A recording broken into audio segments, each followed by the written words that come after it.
मैं रिंकी अपनी शादी में सभी चीज़ों को स्वीकार किया, फिर न जाने क्यों मुझे अपनी ज़िंदगी में कुछ कमी महसूस होने लगी।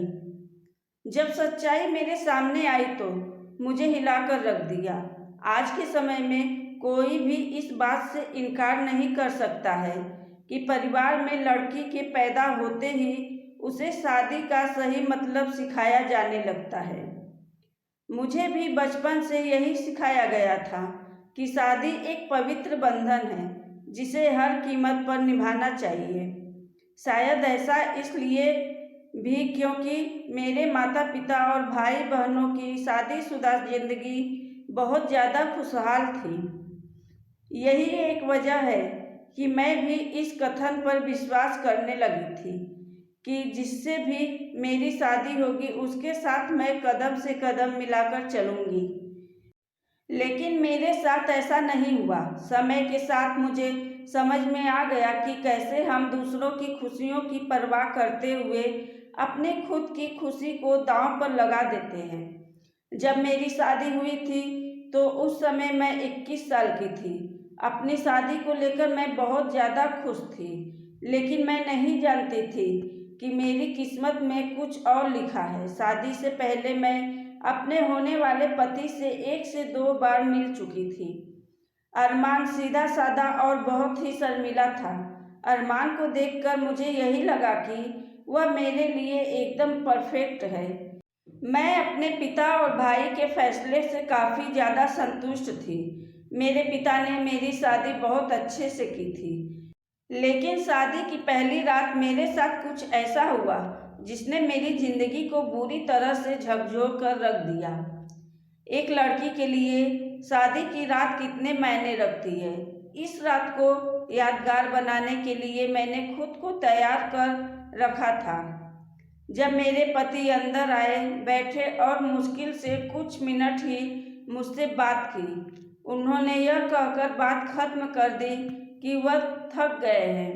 मैंने भी यही सोचा कि शादी की रस्मों और रिवाजों के कारण थकान हो गई होगी, इसलिए मैं भी इस बात पर अपनी सहमति जता दिया। अब मेरी शादी को 1 सप्ताह बीत चुका था और मेरे पति ने मुझे अब तक छुआ तक नहीं था। मुझे कुछ अजीब सा लग रहा था, लेकिन मैं अपनी तरफ से पहल नहीं करना चाहती थी। फिर एक दिन अरमान किसी काम से बाहर गया था, तो मैं भी घर के बाहर निकली और निकलते ही फ़ोन किया और पूछा, तुम कहाँ हो, मैं मिलने आ रही हूँ। फिर मैं मिलकर लौटी तो मैं खुश थी, लेकिन मेरे ससुराल वाले हैरान थे। अब मैं उन पर ध्यान नहीं देती। जब मेरा मन करता तो मैं मिलने चली जाती और वापस आती तो मेरी खुशी देखकर कोई कुछ नहीं बोलता। पर एक चीज़ मुझे बार बार परेशान कर रही थी कि अरमान को अब भी मेरे बाहर किसी से मिलने पर कोई दिक्कत क्यों नहीं है।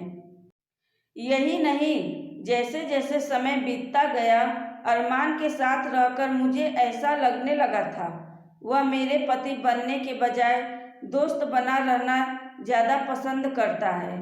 लेकिन अब भी हमारे बीच पति पत्नी वाली फीलिंग नहीं थी। ऐसा लग रहा था कि शादी करना और इसे बनाए रखना अरमान की मजबूरी बन गई थी। मैंने कभी उनसे शिकायत नहीं की, ऐसा इसलिए क्योंकि वह बेहद नेक दिल और दयालु इंसान थे। मुझे उनके साथ किसी तरह की कोई दिक्कत नहीं थी, लेकिन इसके बाद भी मुझे महसूस होने लगा कि मेरी ज़िंदगी में कुछ कमी है।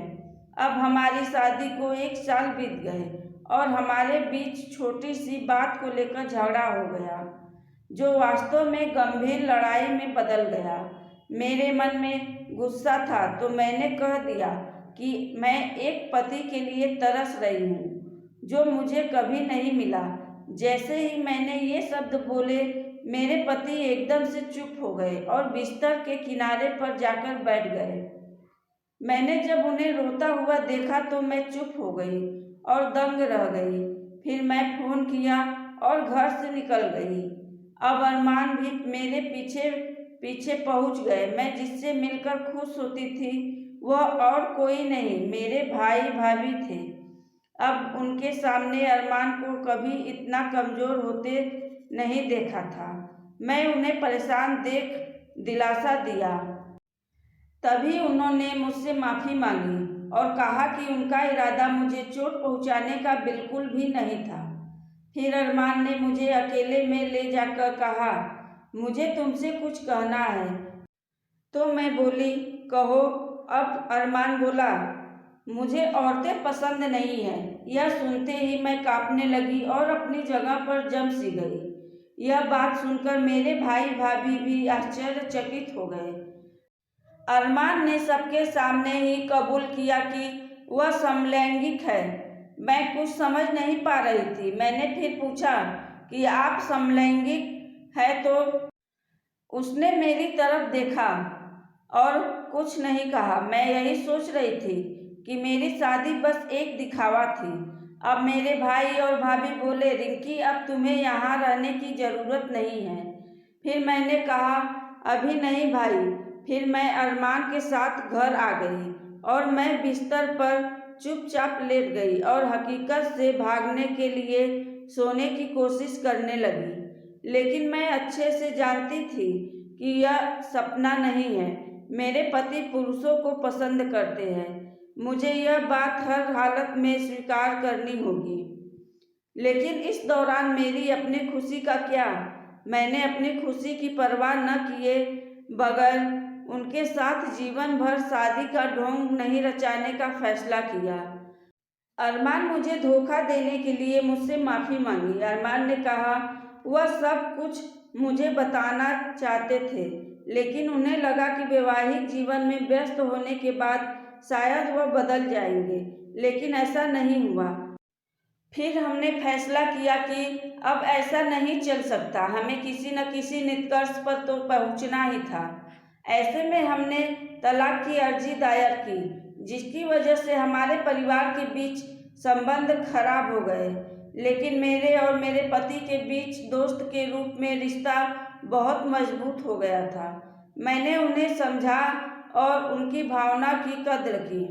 वह चाहते थे कि मुझे ऐसा व्यक्ति मिले जिसके साथ मैं हमेशा खुश रहूं। हमारा यह कदम उन बंधनों से मुक्त करने के लिए जरूरी था जो हमें दुखी और अधूरा शादी में जोड़े रखना चाहते थे। लेकिन मुझे खुशी है कि हमने समाज की परवाह नहीं की, बल्कि अपनी खुशी के बारे में सोचा। सच कहूँ तो आज मैं बहुत खुश हूँ। दूसरों की खुशी में आप अपनी खुशी नहीं खोज सकते हैं। आज मैं दूसरी शादी करके बहुत खुश हूँ।